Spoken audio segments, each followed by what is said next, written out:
말씀 받겠습니다. 오늘 우리에게 은혜로 주시는 말씀은 신약성경 요한복음서 14장 15절에서부터 21절까지 말씀이죠.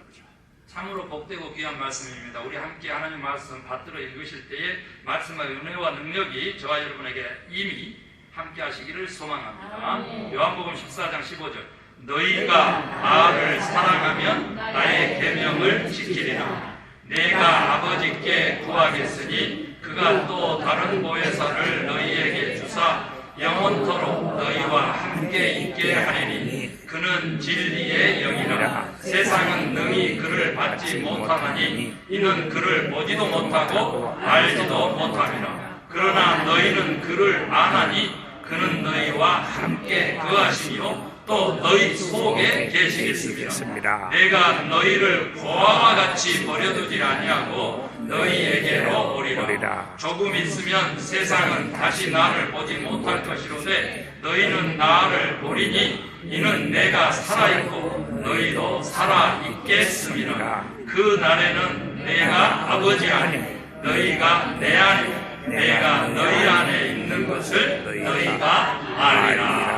아멘. 이제 성령 강림 주일도 보내고 그리고 삼위일체 주일 원래 교회의 력으로 그렇습니다. 그래서 우리가 믿고 있는 하나님은 삼위일체 하나님이십니다. 네. 삼위일체 하나님은 아버지 하나님 그리고 아들 예수님 그리고 아버지와 아들의 영이신 성령님 이 세 분이 다른 위격을 가지고 다른 역할을 하고 다른 이름으로 불리시긴 하지만 한 분 하나님이시라. 이게 이제 삼위일체의 그냥 이 구조적인 그런 인식이에요. 그렇지만 진짜 우리가 믿고 있는 하나님이 하나님 아버지 이스라엘 백성들과 함께 했던 다른 말로 바꿔볼게 하나님 스스로 표현하면 아브라함의 하나님, 이삭의 하나님, 야곱의 하나님 그 하나님과 그의 아들 예수 그리스도와 그리고 예수님이 떠나시면서 우리 각자에게 주신 바 되었던 아버지의 영 그리고 아들의 영이 되시는 살아계신 성령님 이렇게 세 분 삼위일체 하나님을 우리가 믿게 된 것은요 여러분 몇 년 걸렸을까요? 예수님이 오셔서 실제로 보내주시고 승천하신 이후에 몇 년 걸려서 우리가 최초로 우리가 믿고 있는 하나님이 삼위일체 하나님이시구나 라고 깨닫게 된 것일까요? 여러분 요거 한번 보세요. 몇 년이에요? 800년입니다. 800년. 예수님 오시고 난 다음에 400년 만에 요 성경 66권이 결정났고요. 다시 400년이 흘러서 많은 선지자들이 많은 사도로부터 시작해가지고 신학자들이 정말 하나님을 연구하다 보니까 드디어 800년 만에 처음으로 삼위일체 하나님에 대한 신앙 고백을 하게 됐는데 그 고백이 바로 우리가 예배 때 맨 먼저 하는 사도들의 신앙 고백 사도신경이 되겠습니다. 경자까지 붙여진 것은 하나님에 대한 신앙 고백이기 때문에 그래서 여러분 저희들이 찬양 끝나고 참회의 기도 끝나고 그리고 정결한 마음으로 신앙 고백을 하는데 여러분 눈 뜨고 신앙 고백 할 수 있습니까? 없습니까? 할 수 있습니다. 눈 감고 중얼부얼 이렇게 하면 안 됩니다. 여기 앞에 쌓아주잖아요. 왜 쌓아주겠어요? 다 외우고 있고 그러는데 새로 번역이 돼서 아주 잘 번역이 됐어요. 여러분 눈 뜨고 크게 선포하는 것입니다. 악한 영들에게 내가 믿는 하나님은 나의 인생의 참 주인은 내 영혼의 주인은 바로 이분이셔 하면서 하나님 아버지 창조주부터 예수 그리스도 그리고 성령님 교회 영생 우리의 믿음까지 다 선포하는 것입니다. 그런데 안 해. 그리고 옛날 사도신경 외운 걸 가지고 평생 써먹으려고 그래. 그래가지고 나선 소망교회 가니까 사도신경 때문에 더 나는 이상한 것을 하대. 그런데 진짜 이상한 사람이야 그 사람. 왜 60년 대 한국 떠나기 전에 사상을 가지고 오늘 2000년 시대를 사냐고. 하나도 변하려고 하지 않죠. 그래가지고 그 잣대를 딱 가지고 여기가 조사가 하나 틀렸네 목사가 돼가지고 사도신경 하나도 못 외우네 이러더라니까. 목사님은 왜 눈 뜨고 합니까? 인도자니까 조사 하나라도 틀릴까 봐. 안 보고 합니다. 저도 예배 참석자로 서 있을 때는 그렇게 할 수 있어요. 그래도 합니다. 왜? 인도자니까. 앞에서 마이크 잡고 틀려버리면 안 되니까. 왜 그럽니까? 하나님에 대해서 우리의 믿음을 고백합니다. 악한 영이요, 사도신경 신앙 고백할 때 다 떠나는 것입니다. 그런데 그걸 모르니까 예배가 하나도 그 의미가 막 역동적으로 살아있지를 못하지. 여러분, 시작에서부터 선포하고 가는 것입니다. 우리 인생은요, 이기고 이미 이겨놓고 싸우는 싸움이라고 믿으십니까? 그러니까 예배 때도 그렇게 사도신경을 통해서 하는 것이죠. 그러면 보세요. 우리가 믿고 있는 하나님이 800년이나 걸쳐서 삼위일체 하나님 것을 깨달았는데 그 뜻이 뭐냐 이 말이에요. 그 뜻이. 저는요, 여러분들 너무 많이 들으셨지만 오늘 주일이니까 이거 안 할 수가 없어요. 첫 번째 뭐냐 그러면 우리가 믿고 있는 하나님이 삼위일체 하나님이라는 뜻은 그분의 본질이 공동체적이라. 개인 구원 얘기하는 이 이단들이 지금 기독교를 다 망쳐놨어요. 교회를 다 허물고 있어요. 이 개인 구원, 개인주의가 오늘날 나르시즘을 낳아서 나르시스트라고 하는 이 악한 영의 제1유형으로 지금 전 세계를 지배하고 있어요. 다른 말로 하면 하나님 중심이 돼야 구원을 얻는데 자기 중심성을 내려놓지 않고 하나님을 항시 격가지로 생각하는 거예요. 그러니까 제2의 어둠의 유형, 마키아벨리 형처럼 자기가 중심이 돼가지고 모든 것을 수단화 삼고 도구화 삼는 거예요. 이게 나르시스트라고 개인주의가 한번 들어오면, 이 악한 영이 들어오면요, 나머지 삶 자체가 얼마나 비기독교적이고 빛의 자녀로서의 삶하고 정반대되는 삶을 사는지 몰라.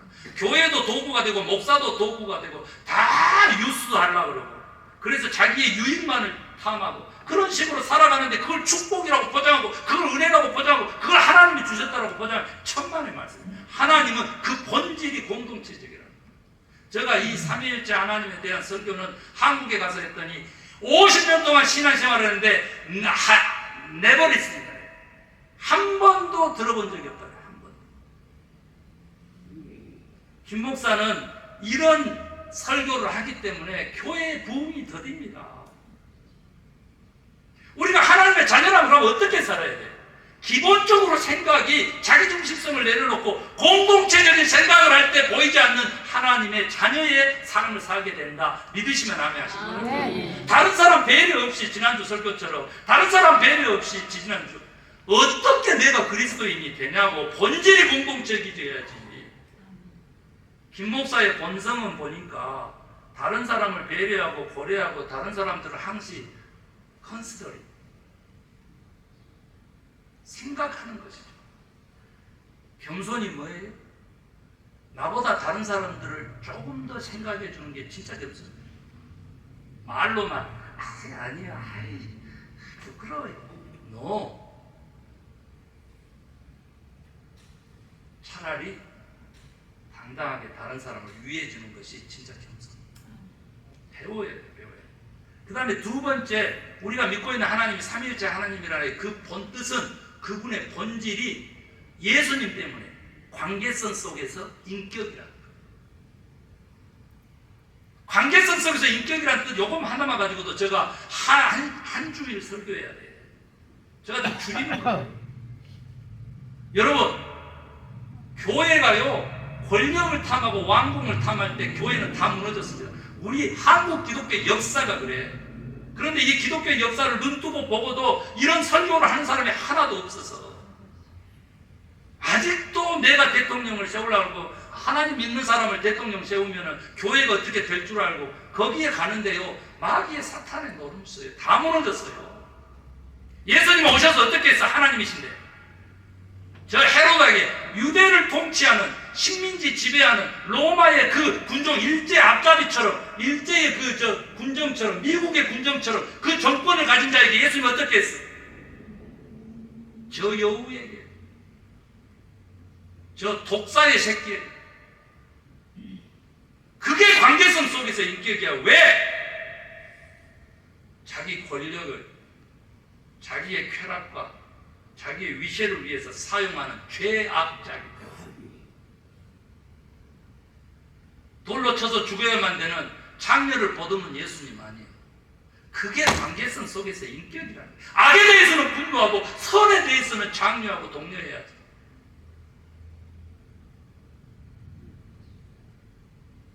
미신을, 우상을 숭배하는 자를 기독교 교인이라고 포장해가지고 청와도로 보냅시다. 그래서 결국 어디로 갔어? 마귀의 상징인 용산으로 갔죠. 교회 어떻게 됐어요? 젊은 사람들 급격하게 교회 떠나요. 이게요, 그냥 내가 잘한다고 해서 되는 게 아니야. 사회 전체가, 공동체적 이 국가 전체가 구조가 그렇게 바뀌어서 가면, 광풍처럼 쓸려가면 이 개인이 그렇게 실려가기 때문에 본질이 공동체적이시고 본질이 관계성 속에서 인격이신 하나님을 못 만났기 때문에 누구와 무엇과 싸워야 되고 누구와 무엇을 보듬어야 되는지를 몰라. 다음 주에 제가 피토하면서 내가 설교할 거예요. 성령님은 생명의 영이라고. 하나밖에 없는 내 아들 20살까지 키워놨더니, 아니 군대 가서 죽었잖아. 그러면 그 생명 보듬고 이것이 내 탓이라고 해야지. 그게 기독교이고 정상이지.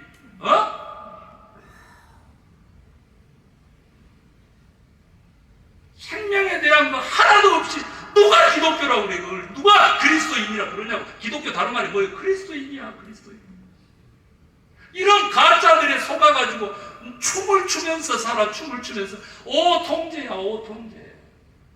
하나님 나라에서는요 절대 용납되지 않습니다. 만약 우리가 믿는 하나님이 삼위일체 하나님 맞다면 절대 용납하지 않습니다. 그런 죄악을 회개하지 않고는 하나님 앞에 빛의 자녀로 설 수가 없어요. 왜? 어둠의 자녀로 살게 됩니다. 안 됩니다, 여러분. 세 번째 얘기할게요. 우리가 믿고 있는 하나님의 삼위일체 하나님의 뜻, 그분의 본질이 남을 위해서 자신을 희생하신 사랑의 하나님이라는 뜻입니다. 예수님 때문에. 예수의 복음 아니고는요 이런 하나님을 우리는 알 수도 없고 만날 수도 없어요. 그분의 십자가의 희생을 한번 보세요. 그분의 죄 때문에 죽었습니까? 형벌로 죽었습니까? 아니요. 우리의 죄 때문에 대신 형벌을 받으시면서 돌아가신 거예요. 그 마음이 뭐예요? 겉으로 드러나는 것은 희생입니다. 은혜죠. 우리가 값없이 생명을 얻었으니까, 구원을 얻었으니까 은혜죠. 그리고 사랑이죠. 이것만 있는 줄 아세요? 왜 하나님이 죽었어야 돼요? 왜 하나님?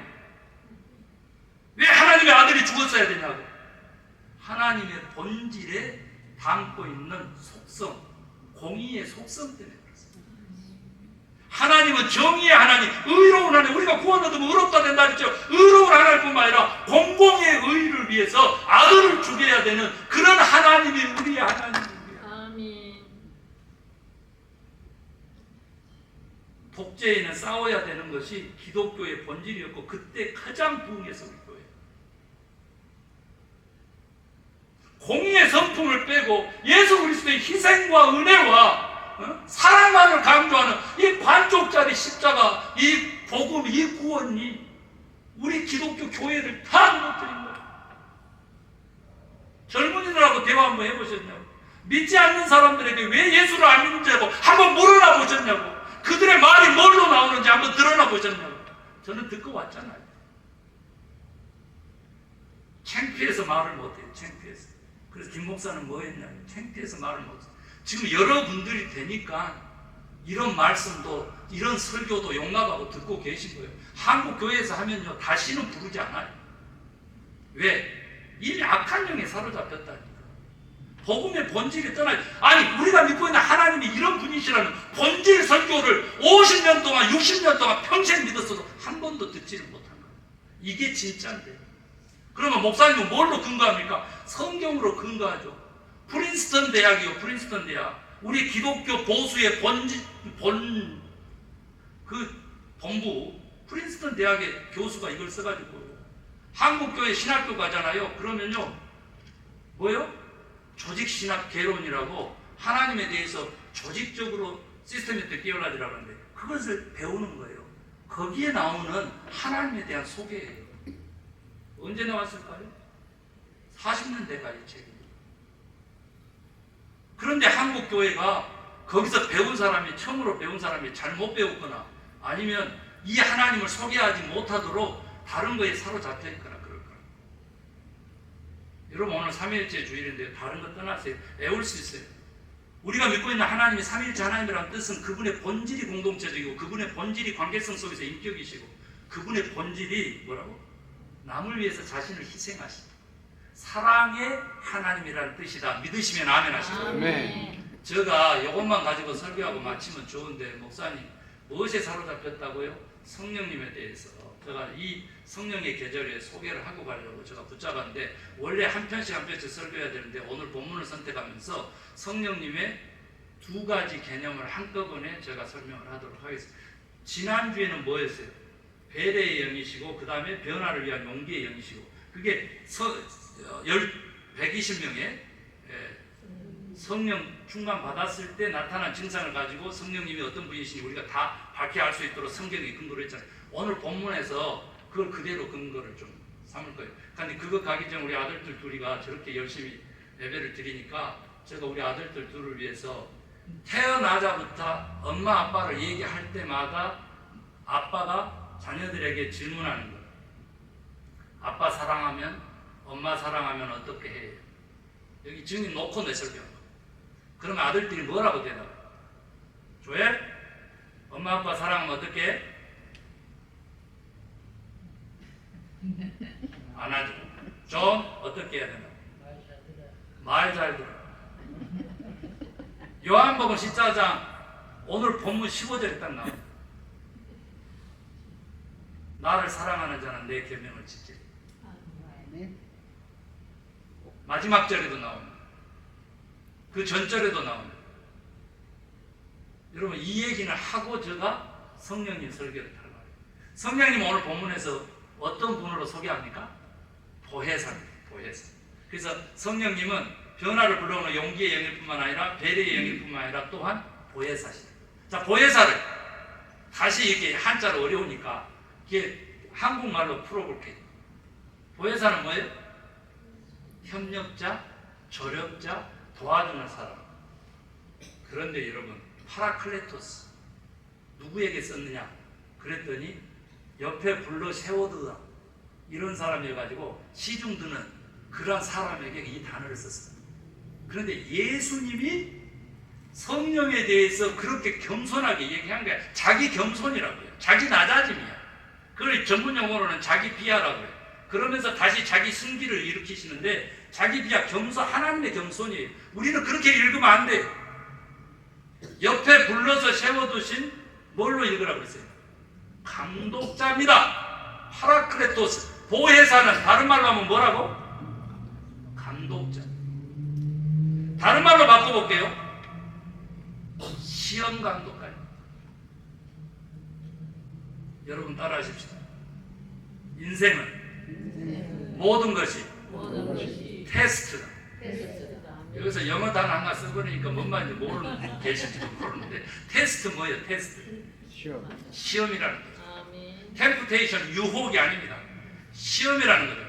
믿음의 조상 아브라함에게 계약을 갱신하면서 자식을 주고 그것뿐만 아니라 그 다음에 대대로 하나님이 함께 하시겠다고 약속을 하고 가나안 땅을 차지하게 한 그 사건은 뭐예요? 아들 이삭을 바치라고 하는 테스트. 그 약속 하나 보고 내가 이 고생을 했는데 그렇게 주시더니 그 아들을 바치라니. 그런데 말 한마디 안 하고 아브라함이 순종하면서 그 이후로 계약이 갱신돼요.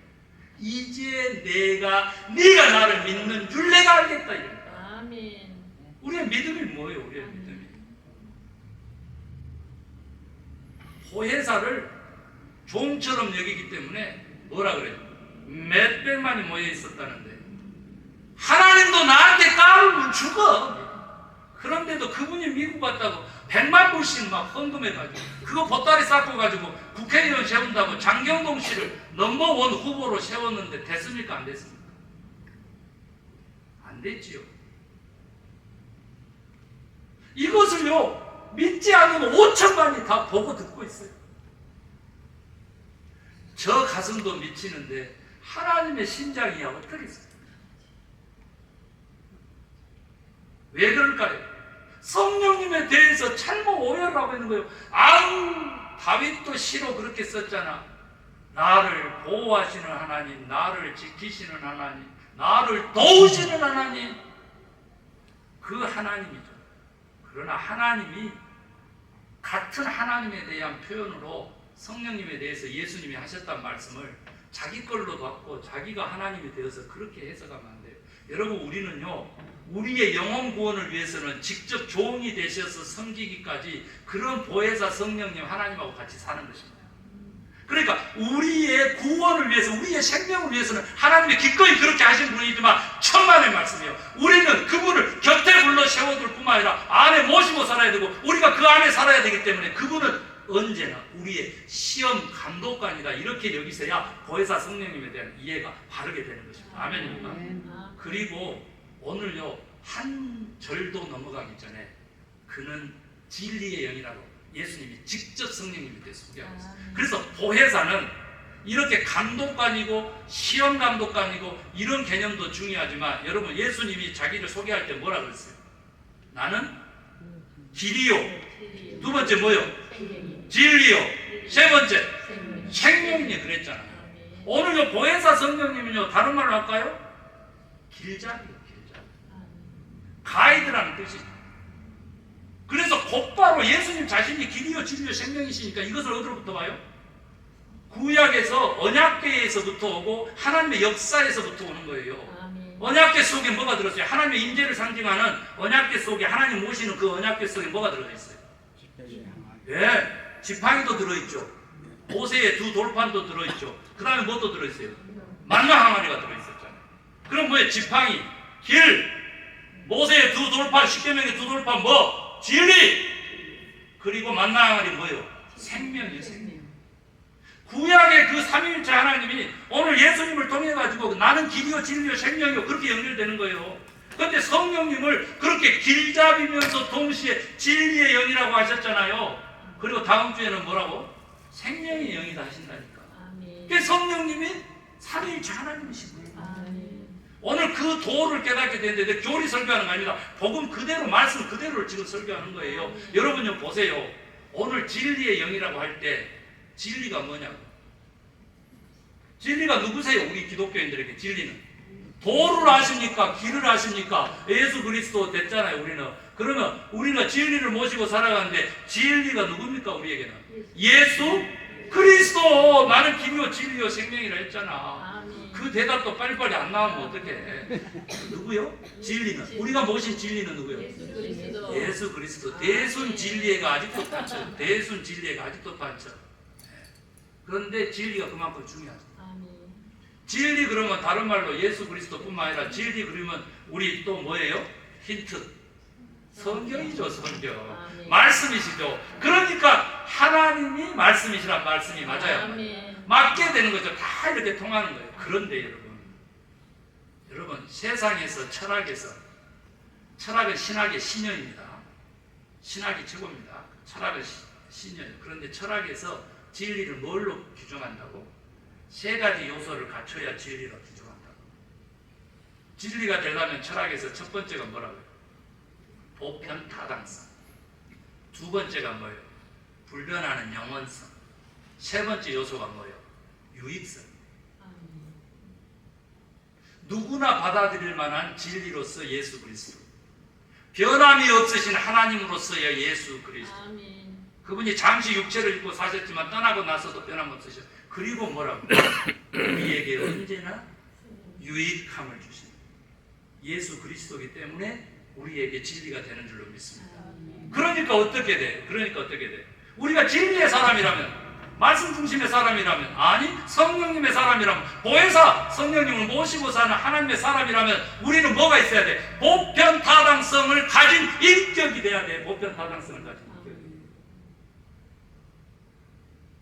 보편타당성은 두 자로 줄이면 뭐예요? 상식. 비상식적인 기독교인들이 예수를 입에 올리고 살아가는데 막 진짜 이건 아니거든요. 여러분 세상 사람들은요, 진리는 평범함에 있다라고 표현하는 사람들도 많습니다. 우리가 만약에 진리의 사람이라면 우리 변함이 없어야 돼요. 그런데 조석병이잖아요. 하나님이 조금 물질적으로 축복을 주면 막 좋아서 난리야. 그런데 물질적으로 어려움을 주면 그냥 하나님이 계신가, 살아 계신가, 민가 하면서 그러고 그걸 믿음을 보고 어떻게 하나님이 진짜 궁극적인 구원을 이루겠어요. 그렇게 깨춤추면 안 돼. 아우, 저 권사님 때문에 오늘은 그냥 교회 가기가 싫다. 누구 하면서 아니 도대체 왜 적 중심으로, 미운 사람 중심으로, 상대방 중심으로, 남 중심으로 삽니까? 그런 식으로 자기를 그렇게 비하시킵니까? 하나님 중심으로 살다 보면 당연히 남을 위하게 되지. 그래서 남에 의해서 내 행동이 제약받거나 삐뚤어지거나 진리를 벗어나면 그거 잘못된 방법이죠. 여러분, 주만 바라볼지라가 이때 나오는 거죠. 그 다음에 뭐예요? 유익성이죠. 사람이 좀 변함이 없어야지 사랑도 계속 할 거 아니에요. 그러니까 그 영원성이고, 그 다음에는 유익성이에요. 나성 송환교회 목사님, 나 같은 것이 도움이 되겠어요? 마음은 너무 고맙고 감사해요. 도움 될까요? 안 될까요? 되죠. 우리가 있잖아요. 예배자로서 막 이렇게 딱 하고 있으면, 제가 말씀드렸잖아요. 세 사람이 와가지고 꼭 뒤에 앉아가지고 뭐 한다고?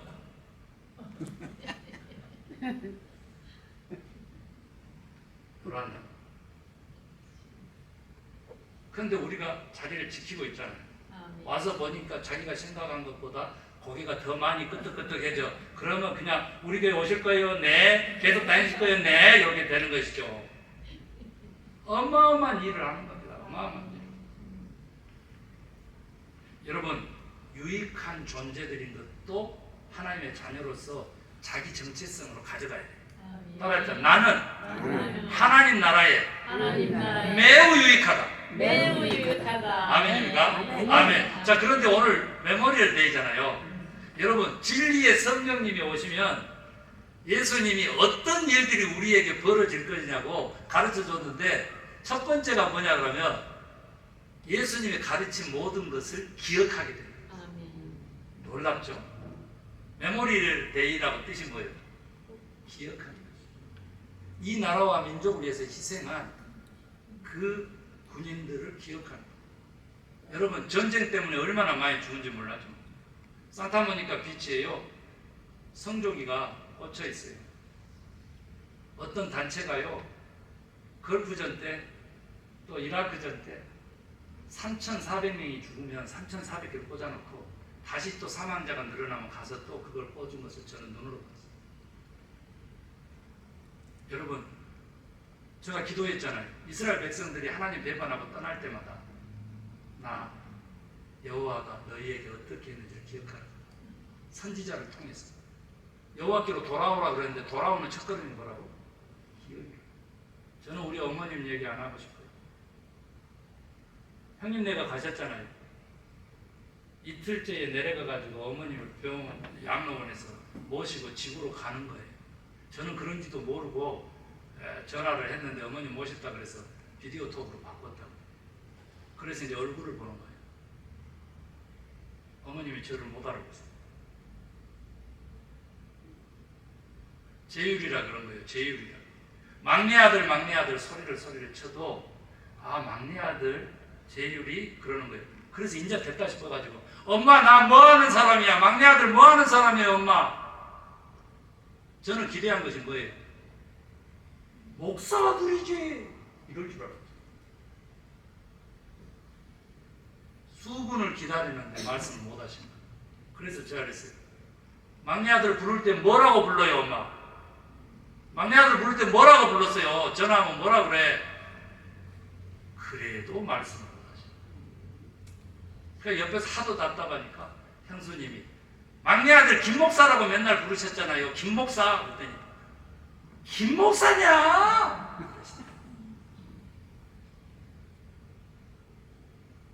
기억을 잃으면 살아도 산 것이 아니라는 말이었어요. 여러분, 우리 그리스도인들은요, 한시도 그리스도 예수를 잊지 마세요. 아멘. 그러라고 보이지 않지만 주의 영을 우리 안에 보내신 줄 믿으십니까? 아멘입니까? 아멘. 내가 무슨 일을 하든지 어느 때나 생각으로 주님과 소통하고 있으면 우리의 삶은 어딜 가나 평안이고 어딜 가나 형통이고 어딜 가나 축복이고 무슨 일을 하든지 은혜고 감사고 아멘입니까? 아멘. 사랑이 되는 줄로 그렇게 믿습니다. 뭐 하나가 기억 하나. 저는 오늘 너무 격렬하게 설교를 했기 때문에 진리에서 벗어날 위험성이 있는 성령 운동에 대해서 생략을 하고 다음 주에 그렇게 말씀을 전하도록 하겠습니다. 오늘 우리 말씀 생각하시면서 피아노 반주에 맞춰서 기도를 먼저 결단의 기도를 하십시다. 그리고 결단의 찬양을 함께